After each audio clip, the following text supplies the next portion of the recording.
এরপরে শাপলা চত্বরে শত শত ওলামা ইকরামকে নির্মমভাবে হত্যা করা হয়েছে। ওই সমস্ত ওলামা ইকরাম তলবে ইলমদের শাহাদাতকে আল্লাহ পাক কবুল মঞ্জুর করে নিন। এবং বৈষম্য বিরোধী ছাত্র আন্দোলনে যেই সমস্ত ছাত্র ভাইয়েরা বোনেরা যারা শাহাদাত বরণ করেছেন তাদের শাহাদাতকেও আল্লাহ পাক কবুল মঞ্জুর করে নিন।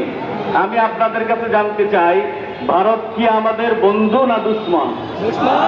জোরে বলুন, ভারত কি আমাদের বন্ধু না দুশমন? একমাত্র ভারতের 5 গোলাম আওয়ামী লীগরাই বলতে পারে ভারত আমাদের বন্ধু। আসলে ভারত তাদের বন্ধু সত্য কথা, কারণ যখন মুক্তিযুদ্ধ হয়েছে তখন ওই আওয়ামী লীগরা কলিকাতায় আর দিল্লিতে গিয়ে তারা নাগিবাজি করেছে। তারা কখনো কোন বড় মুক্তিযোদ্ধা, কোন বীর উত্তম, বীর বিক্রম কোন আওয়ামী লীগের সদস্য নাই। কথা বলেন ঠিক কিনা? এই জন্য ভারত ওদের বন্ধু এবং ভারত ওদের ভাতার, ভারত ওদের স্বামী। ভারতের স্ত্রী আমরা ভারতে পাঠিয়ে দিয়েছি এবং এই ভারতের স্ত্রী আমাদের এই 16-17 বৎসরে যে সমস্ত ভাই বোনদের রক্ত ঝরিয়েছে, প্রতিটা রক্তের প্রতিশোধ আমরা গ্রহণ করব।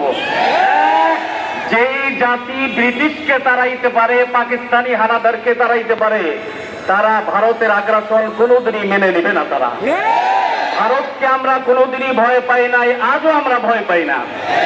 ভারত যদি মনে করে পানি দিয়ে আমাদেরকে ভীত সন্ত্রস্ত করবে, আমরা পানি দিকে ভয় পাই না।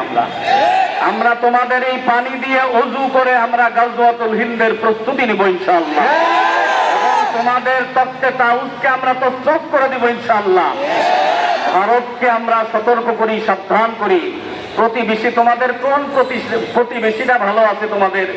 তোমাদের পাকিস্তান তোমাদের শত্রু, নেপাল তোমাদের শত্রু, এরপরে মালদ্বীপ তোমাদের শত্রু, একটা ছিল ভুটান তোমাদের শত্রু, একটা তোমাদের স্ত্রী ছিল, সেই স্ত্রীকেও আমরা লেঠিয়ে আমরা দেশ থেকে তাড়িয়ে দিয়েছি। আজ তোমাদের কোনো বন্ধু নাই। আজ তোমরা যদি ভালো চাও তাহলে বাংলাদেশের সাথে বন্ধুসুলভ আচরণ করো। বড় ভাই দাদাগিরি আমরা কোনোদিনই মানব না। এজন্য বিশেষ করে বর্তমান সরকারকে আমরা বলবো, শেখ হাসিনা এবং তার যে সমস্ত দোসরেরা আমাদেরকে এই 16-17 বছর নির্মম নির্যাতন করেছে। আমরা ফেসবুকে একটা স্ট্যাটাস দিলেও আমাদেরকে গ্রেফতার করে অত্যাচার করা হয়েছে। আলেমরা দিন ইমানের কথা বললেও তাদেরকে গ্রেফতার করে অত্যাচার করা হয়েছে। আজ সেই দিন চলে গেছে। আজ বাংলাদেশের মানুষ তোমাদের এই দাদাগিরি মানবে না। তোমরা সাবধান হয়ে যাও। আমরা ইনশাআল্লাহ বেশি বাড়াবাড়ি করলে আমরা গাজওয়ায়ে হিন্দের প্রস্তুতি নিব ইনশাআল্লাহ। ওয়া আখিরু দাওয়ানা আলহামদুলিল্লাহি রাব্বিল আলামিন।